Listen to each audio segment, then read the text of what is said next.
So I'm actually recording this for the second time because the first time there was one big hair out of place. Am I okay with this as a creator? And a lot of times the answer is no. So you do this shit again. Anyways, listen, I'm gonna walk you through how to set up Capture One Pro from scratch. Let's not waste any more time because I need to get back to bed. But God might be on vacation, and the promised land ain't never promised. My baby telling me to be patient, but the devil always working overnight, my darling. Welcome back to the channel, everyone, and if it's your first time here, one of the things I like to do on this channel is to show you how I use certain techniques, certain applications, pieces of software, and even equipment. And this one is no different. I'm gonna show you how I set up Capture One Pro from scratch. The reason why I use this app, if I can boil it down to 3 reasons. One is the speed. Whether it's 3, 4, 5,000 images, I can navigate these pictures extremely quickly without any lag, whether I'm at home in my office or on the road on my laptop. The other reason I really love this application is the ability to tether very seamlessly. So I can be in a studio environment, plug in my camera, and actually go ahead, shoot the images, review them very quickly, and even apply adjustments on the fly. It is just so efficient in how it gets it done. And the other reason is the robust feature set. So being able to go in and really fine tune your color with their advanced color editor, or create layers within this app to make micro adjustments and add masks and really bring the image to life. Or the other option, the new speed editor, where you can quickly hold down a shortcut key and scroll with the mouse to make fine-tune adjustments. So enough with that, let's get into this. Now we're gonna go ahead, and once you've installed Capture One Pro, we are going to start it up. Now I've started this application before, so my dialog box is a little bit different, but most of you will see the option to either create a new catalog or a new session. I will tell you, I made a video explaining the difference, but very quickly, catalog is like having one silo where you put all your images in and it sits in one place, regardless of where or when you shot them and what project they're related to. Sessions are like independent little mini catalogs for each and every project. This is what I use, but again, I will leave a link to that video that explains it in way more detail. But just to get up and running, we're gonna do a new session. Now, we're gonna pick where we wanna store this. Let's just choose our desktop for now, but generally you can use a hard drive, some sort of external storage, so you're saving storage space from your laptop, from your computer. So let's just keep it on our desktop for now, but again, I'd recommend using an external hard drive for this. We're gonna call this the test session.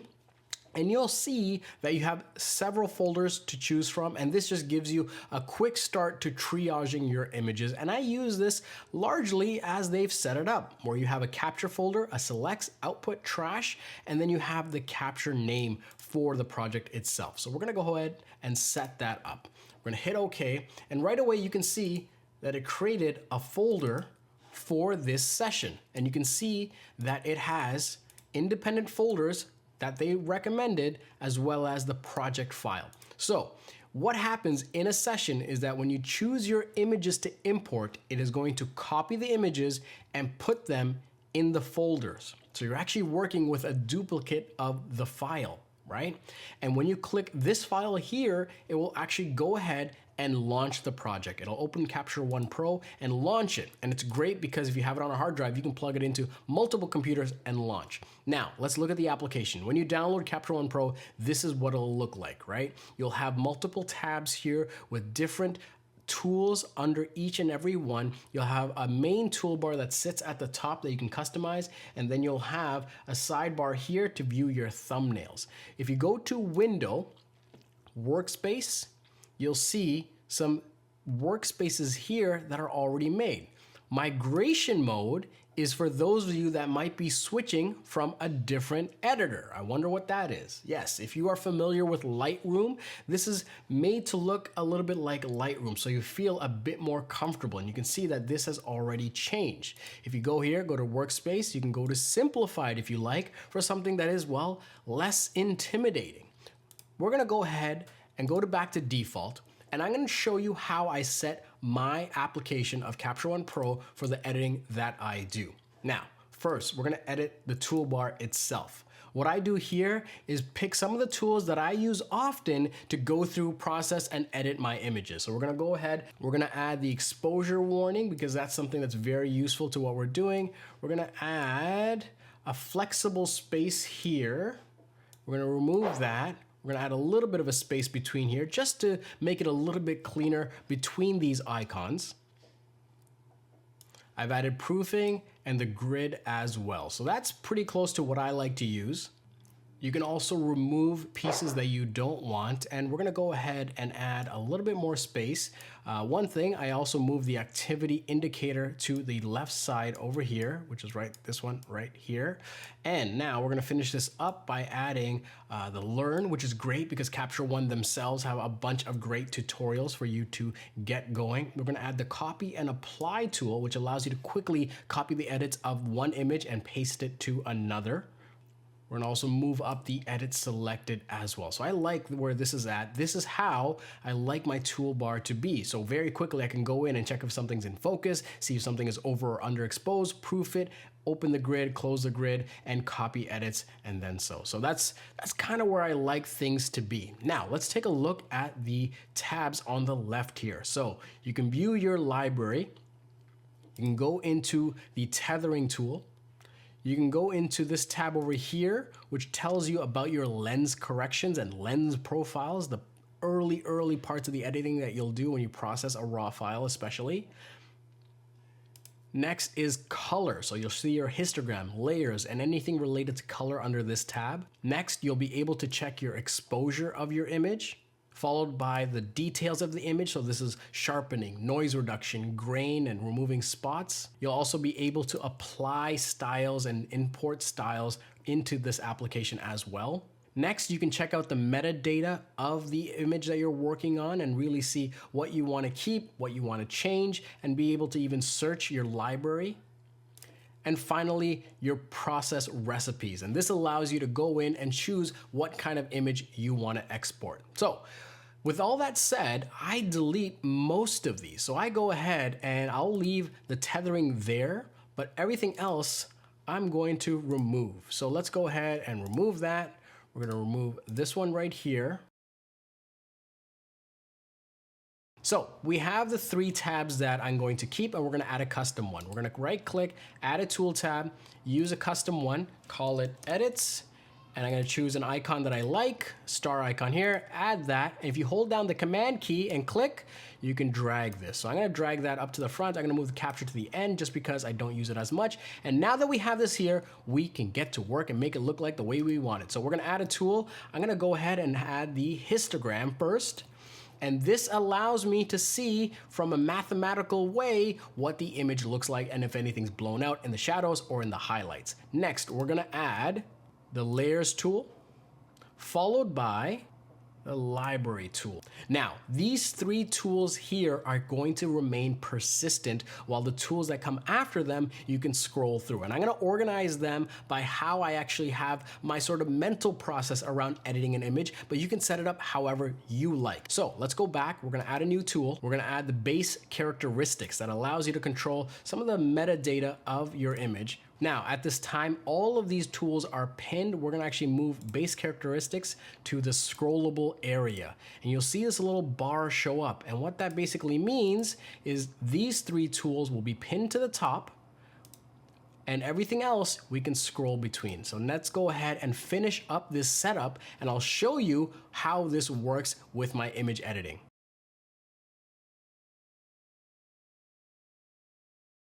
All right, so I have set up my persistent tools as well as the tools that are in the scrollable area. I'm gonna walk you through exactly why I set it up this way and what each one does. But before I do any of that, I'm gonna go to Window, Workspace. Here is a key tip, save the workspace. So Capture One 121 Custom. We're gonna save that workspace. All right, now that we have our workspace saved, let me quickly run you through. Now, histogram and layers. I always want to be able to see these so I can quickly gauge where my image is at and anything that needs to be tweaked. And I can always open up my library to quickly move between my capture, selects, and output folder. Now, more on this later. Let's walk through the tools.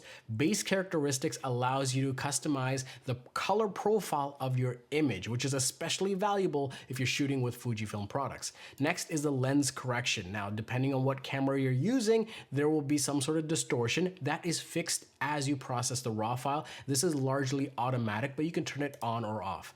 Annotations, I'll use it, especially when I'm working with a third-party editor or someone else that might be retouching. I can go ahead and color and coordinate and make some marks on the image that other people will understand and be able to edit, but largely minimize unless I'm working with someone else. You then have your crop tool, being able to customize what your image looks like, being able to rotate your image as needed. Keystoning is especially useful when you want to adjust some of the distortion that might be apparent when you're using a low or high angle with a subject. You then have exposure, pretty self-explanatory. High dynamic range to bring out the shadows, highlights as needed. White balance, levels, curve. Now, I'm going through this pretty quickly, and that's because I've made a 5-minute video for each of these tools that gets you up and running. So if you really want to know what each tool does specifically, check out the playlist on my channel around Capture One Pro and any one of these tools. If you want to understand how they work and what they're used for, you can check those out. Dehaze, color editor, color balance. Now, color editor is to correct the color of an image, and color balance, I use it to sort of bring a creative color look to an image. Almost like this is the color correction, this is grading if you were using a film analogy. We then have sharpening, noise reduction, spot removal. And the bottom here are largely minimized until I need them. So styles and presets, if I'm using any of my personal styles, ones that I have made, and I'll make them available to you for free as well. I'll leave a link in the description, and as well as some other styles that I've downloaded from Capture One. So pretty cool stuff here, but largely minimized, depends on the project. So this is, again, my custom workspace, how I have it set up for the work that I do. Let's go ahead and import some images. We're gonna hit the import button here, and we are going to pick a project. So let's go ahead and choose a project here, and we will pick something that I worked on recently. Now, when I hit that folder, you didn't see anything pop up. That's because I gotta include the subfolders and exclude the duplicates, and these are the images right here. Now, when I import these images, I can choose a destination. I can put them into a separate folder or the capture folder. So the capture folder is where I use to store all the images when they first come in, and I can even add a subfolder if necessary. From here, I can choose to rename them as needed. I can add some metadata such as copyright. I can make adjustments with some styles if I want to. So if I am editing some images where I already have a predefined look, I can save myself some time there. So we're gonna go ahead and import all these images. And what you're gonna see is the images start to populate over here, and you'll see the activity monitor pop up, and it is going to generate the previews for these images so we can work very, very efficiently. And as this is happening, you can go ahead, go back to our session folder, click on capture, and you'll see the images are being copied. They are not being moved. You're actually getting another copy right here. So let's go back to our applications.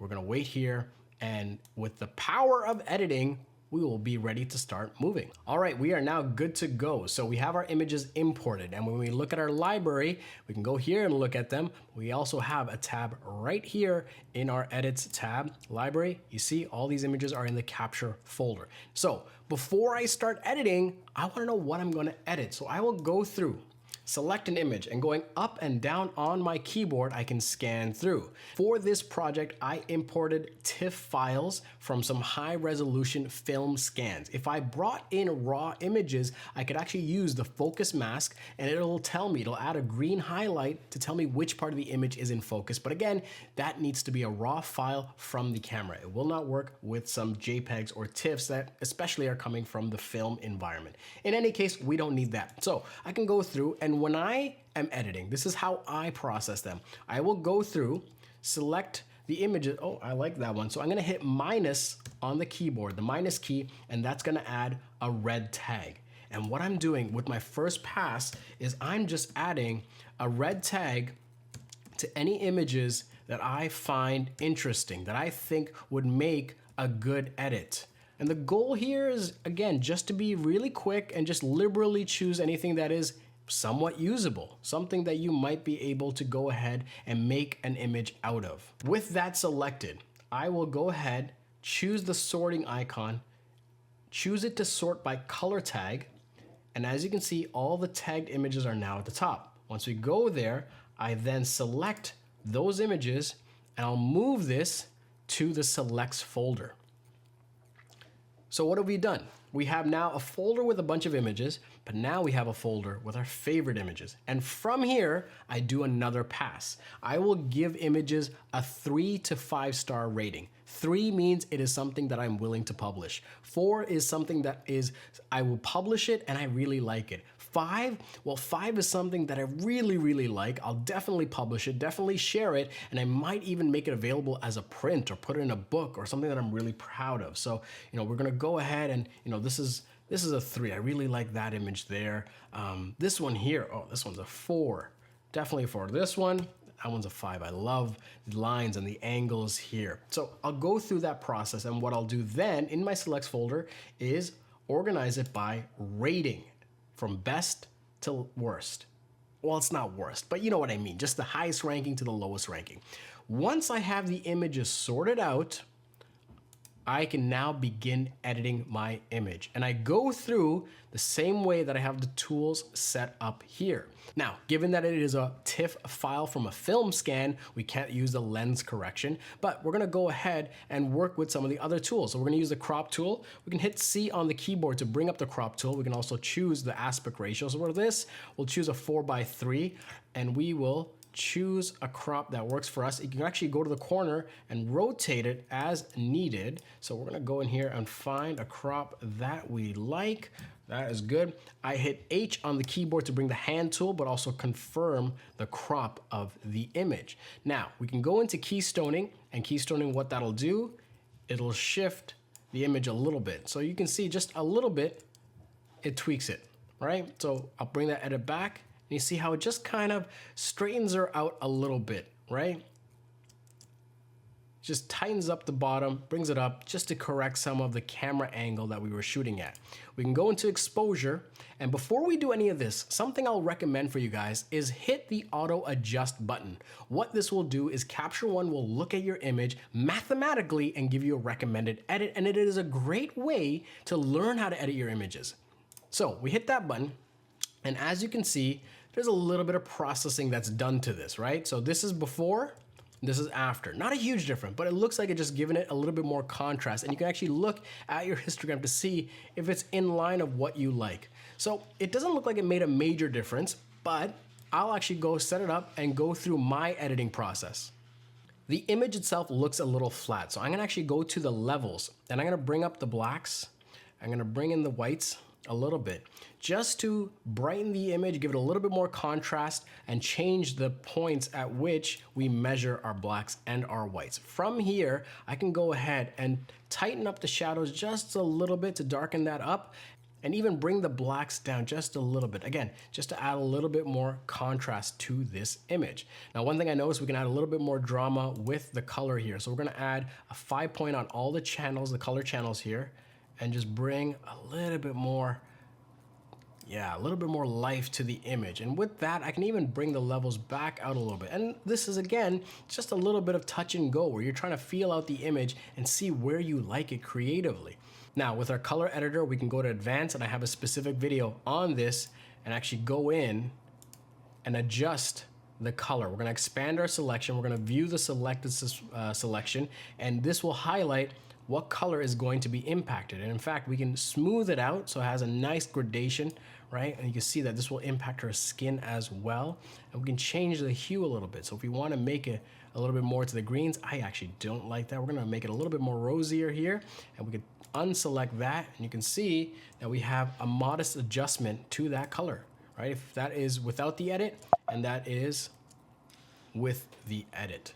So So there you have the color editor. Again, I have a dedicated video around that. So what I'll do is go through each of these favorite images of mine, go through the editing, and when I am done, I will hit the plus icon, and what that does is change it to a green color tag. And once I'm done and I have them all green, I will move them to the output folder. And this will be a process that, takes place over the course of days and sometimes even weeks.